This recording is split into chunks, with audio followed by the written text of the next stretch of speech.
Hello everyone, Tabasa back with another video today, and I wanted to talk about today, not in a journal entry, just off the top of the dome, because today was quite eventful and very interesting and full of laughs. So today I started out by going to Barnes& and Nobles with my grandmother and my mother. I like going to Barnes& and Nobles. It's probably one of my most frequent places that I hang out that's in public.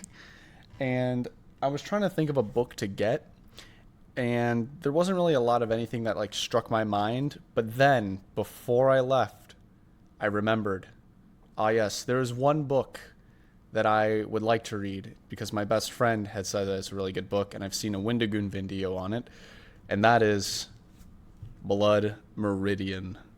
Ooh, I heard it's very gruesome. I'm on chapter 4. I've already read about 40-ish pages. And so far, it's very well written.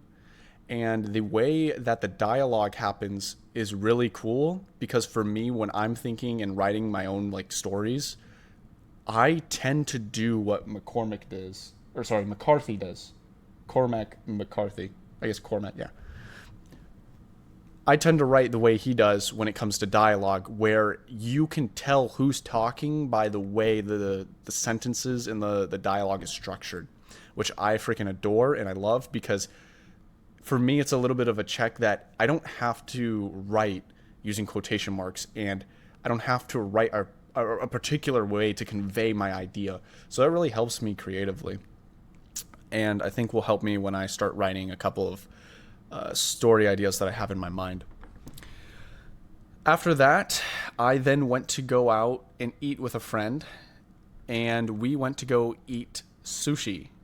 Now, the whole thing with this place is I showed up last out of the friend group that was there to eat sushi, and it was all you can eat.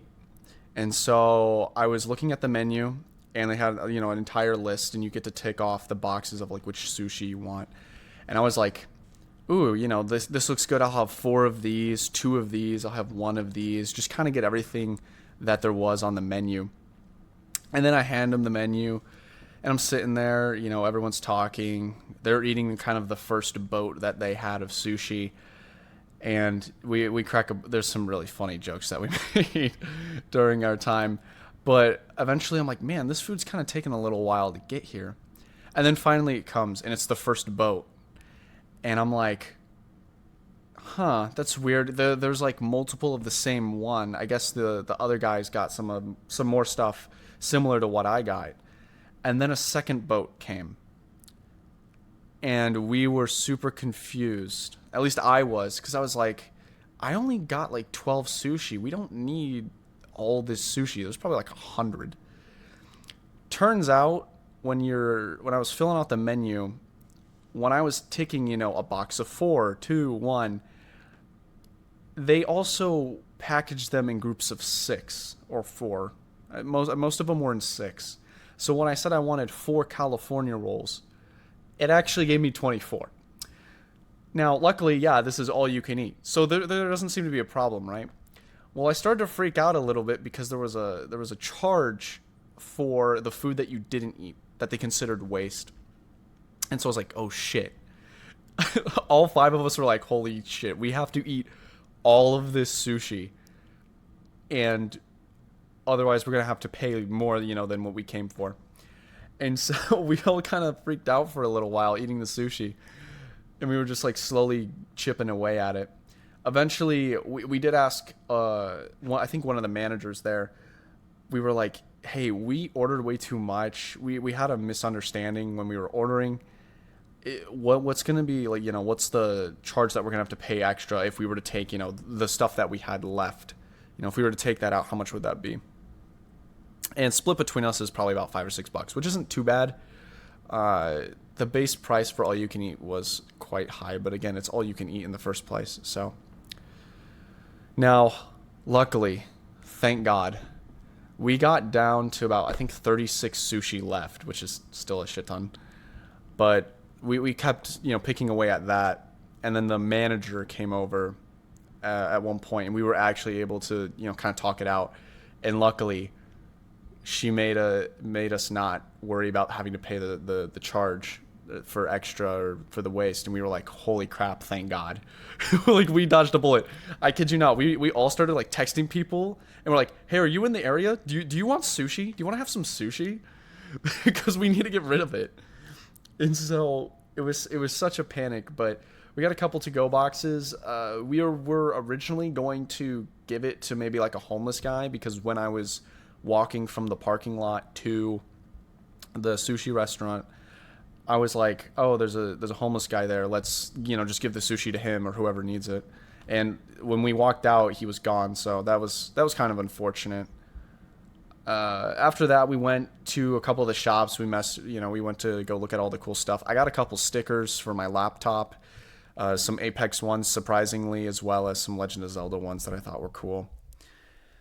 And after that, there was an event that was going on that night, and so it was very like well timed on our part, because we were like, hey, you guys want to meet up? It's like, yeah, sure, let's go have sushi or something. And so that event was really nice. We didn't participate in it, we just kind of watched. And then the final thing that happened was I went back to my car, and I got a notice for parking overtime, which is a shame. I should have been more responsible and set an alarm and not lost track of time, or at least gone back to my car and see if I could pay for more.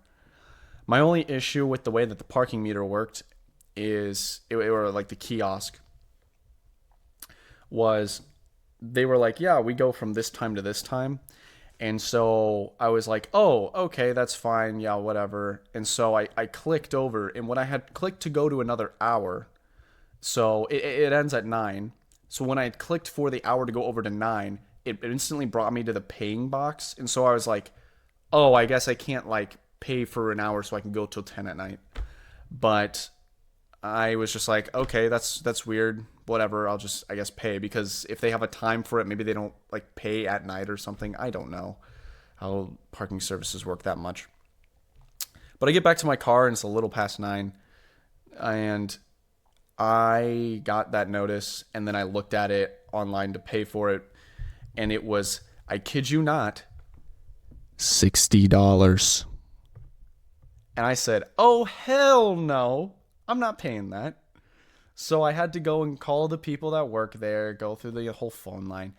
Thankfully, this lady, oh my gosh, bless her heart, she didn't make me have to pay like the notice fee, which was the majority of the cost. It was like $40.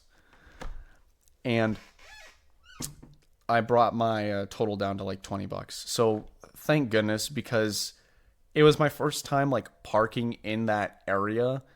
And with the way that the kiosk was set up, as well as how much time I spent like getting from where I was to my car, I was like, bro, why am I paying $60? Now, originally I wanted to go into the public parking, because apparently this was private parking. So don't park in private parking places. It's terrible. They literally watch it like a hawk, apparently. But the public ones near my city, they were all like full, and I was like, well, shoot, I guess I can't park here, I'll go find somewhere else. And it just happened to be the place that I looked at. So that was a little unfortunate. The way I look at it is the lady at the sushi store did eventually get me to pay that surcharge for or having way too much sushi that was like a waste. So she got me in the end. I'm just joking, obviously, but I do think that, today was a very, very good day, and I just think I still think it's funny how I ordered that much sushi on accident, and my buddy, he made a joke. If you know the 500 cigarettes meme, he did the same thing, but he's like 1 million sushi, and I was just like, oh my gosh, this is crazy. And after the fact too, we all kept like going on with the inside joke. Because we were walking, we were like, man, I can really go for some like sushi right now. It's like, yeah. And then we walked by, like once we walked out, we didn't see the homeless guy. We had that extra sushi for a while. Eventually we just put it in the trash, because it had been like an hour or two after the fact we ate. So we're like, it's probably starting to get bad. We threw it in a trash can. We went into a store and we came back out. And my buddy was was like, "Hey, I'm thinking like some sushi." I'm like, "I'm kind of hungry." He's like, "Dude, I bet I'll give you like $10,000 if you find sushi in that trash can." He's like, "Whoa," we all just kept we all kept like always referring to it because it was such a what is it called? A blunder on my part that I didn't read the fine printing when originally ordering my sushi. So anyway, I thought I'd just bring this funny story to you guys. Please make sure to read the fine print. Please make sure to set an alarms to get back to your parking on time. Those are probably the two main lessons that I've learned from this. Again, I don't go outside of my own apartment or home that much unless I know I'm going somewhere where I don't have to pay for parking, or I know that I don't have to worry about like fine print like putt-putt golf. Like putt-putt golf, you just pay for your 18 courses and go. But I digress. I had a fun night. It was great. I mean, was it worth it in the end? Yeah. Like it is $20, which is, to some a lot. To me, it's quite a bit. And but I feel like in a way I was paying for that entertainment factor, if you will. Or either way, in the end, that surcharge was just fate bounded by me, and I was eventually going to have to pay it at some point, which just so happened to be a couple hours later. So anyway, I'll see you guys later in the next video. Peace.